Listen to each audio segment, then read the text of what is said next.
Hello everybody, I'm Dr. Prem Agarwal and I shall be talking to you for Medical Dialogue Journal Club, your companion to keep you abreast about the latest medical sciences, research, developments across the world.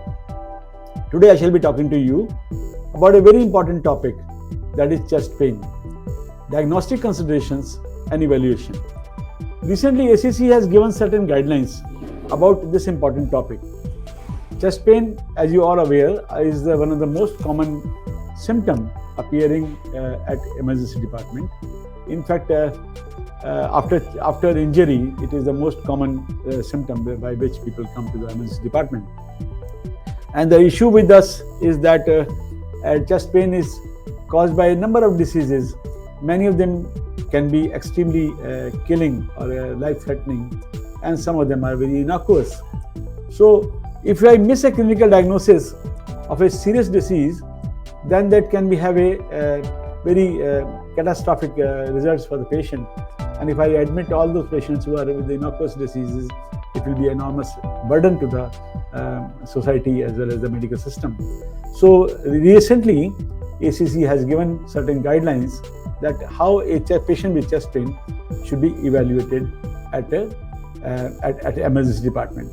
And I shall be talking to you today about the topic, that is how to understand a patient with chest pain, evaluate him by history and examination. So friends, chest pain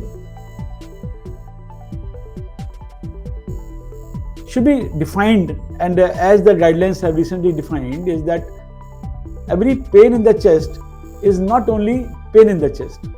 What I want to say is that heart being a visceral organ, whenever there is a issue in the heart, that is because of stretching or infarction or ischemia, it gives pain which do not represent as a pain. Visceral pain normally are heaviness, pressure, squeezing, gripping, tightness, anything like this.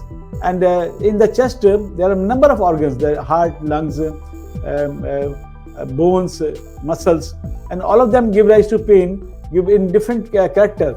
And a sharp fleeting pain, shifting pain, pleuritic pain, positional pain can also be put against the pressure, squeezing, gripping pain.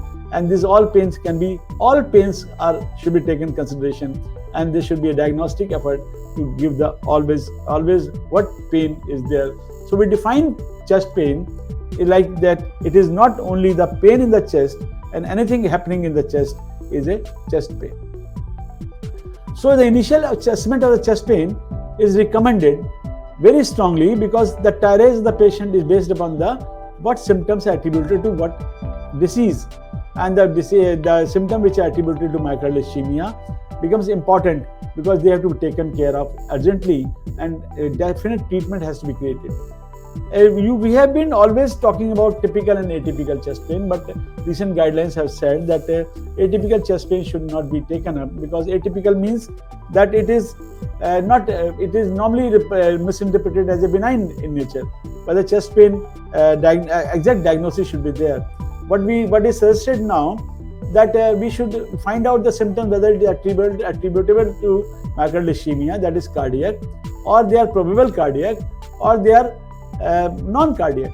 If they are non-cardiac, then the separate line of diagnostic issues will go further, and if it is cardiac, then a particular protocol has to be follow. So whatever happens, all the patient of chest pain, whatever presentation they have got, whatever setup they have got, a focus history must be taken. A focus history means that the characteristics of the pain should be always analyzed, and the most important thing to analyze is the nature of the pain. That is, the pain, whether it is central, pressure, squeezing, gripping, heaviness, tightness, or it is retrosternal, then it is a special pain that is more likely more cardiac, against a patient with a pain which is sharp, fleeting in nature or positional nature, may not be cardiac. And the onset and duration of the pain should always be analyzed, because the pain which is happening suddenly, may not be anginal, may not be because that pain which is ripping in chest pain and radiating to the back may not be, maybe because the aortic syndromes. but angina pain normally develops slowly and build up in intensity for a few minutes. And fleeting chest pain, that is few minutes here, few minutes there, may not be related to ischemic heart disease.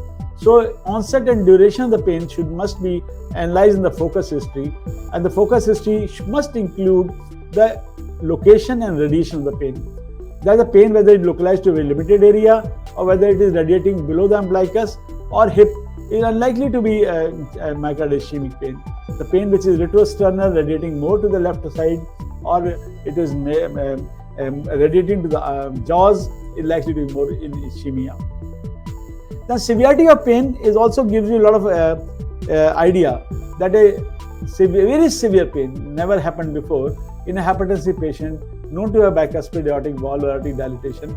We must suspect aortic dissection, and the chest pain which is happening into slowly rising and becoming very severe can be considered as a cardiac pain. And then we must always also consider that what are the precipitating factors of that pain. What happened? Why did it happen? What he was doing at that time when patient presented with pain.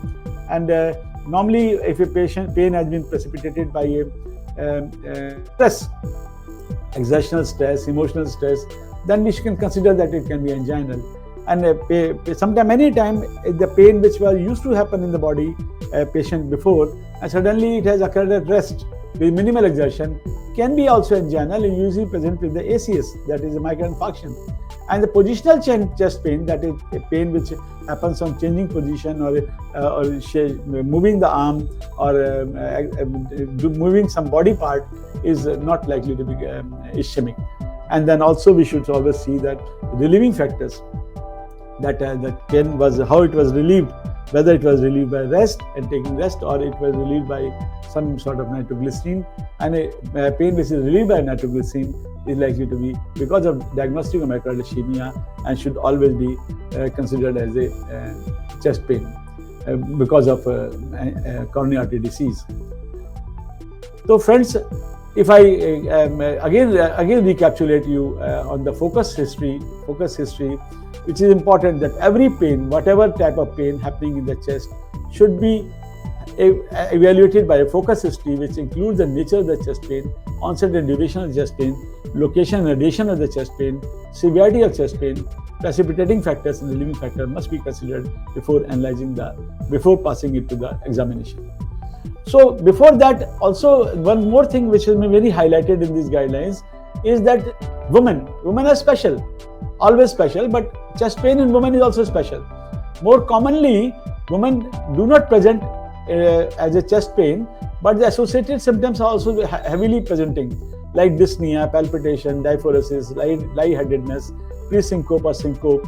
But upper abdominal pain, heartburn is unlikely, but in women they can be presenting as a chest pain also, cardiac pain also present like this. So women present with associated symptoms, accompanying symptoms, more than the now classical chest pain. Also the elderly people, because people who are more than 75 years old or 70 years old, their ACS should always be considered. And accompanying symptoms are also very common in these patients. Like they normally present with shortness of breath, that is a breathlessness because of left ventricular failure. Maybe sometimes a syncope and acute delirium is also there. And whenever there is an extreme fall, you get a history of that. He fell down, an elderly person falling down, a coronary syndrome must be considered. The focused physical examination. What they say that these patients should be examined thoroughly, and a focused examination should be done. Focused examination means that you must consider the disease which are likely to cause the chest pain, and then you should examine them accordingly. Like if you are considering the chest pain to be ACS, that is a coronary syndrome, that is a myocardial infarction ischemia, then the presence of diaphoresis, tachypnea, tachycardia, hypotension, maybe a murmur, mitral regurgitation murmur, cackles or breathlessness, all those things should be looked into strongly. And if you are considering pulmonary embolism, if a patient is high risk for pulmonary embolism, then tachycardia, tachypnea, and hypotension, and also dyspnea, and it should be ruled out. And aortic dissection, you must consider in all those patients.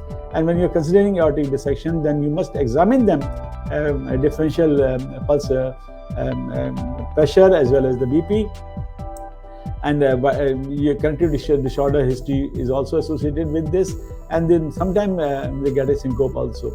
And the esophageal rupture should always be looked for, because aortic ACS, pulmonary embolism, aortic dissection, and esophageal rupture are these 4 diseases which can kill immediately.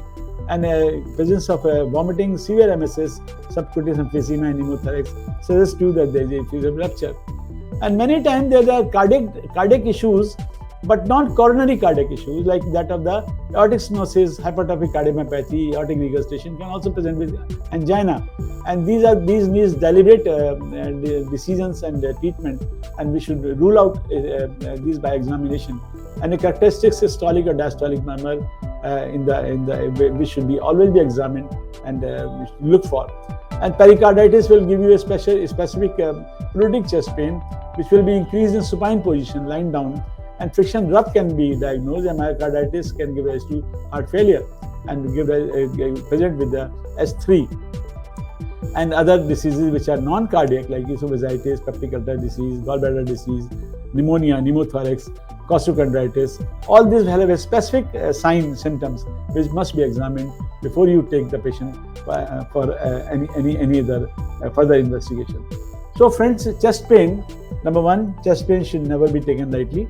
And whenever the patient presents with the chest pain, you should always have a focus history and focus examination to rule out that whether those causes which can be life-threatening are there or not. Because if you are suspecting life-threatening causes, then the further diagnostic workup will depend upon your focus history and focus examination. Thank you. Never miss a medical update from Medical Dialogues. Like, subscribe, and press the bell icon.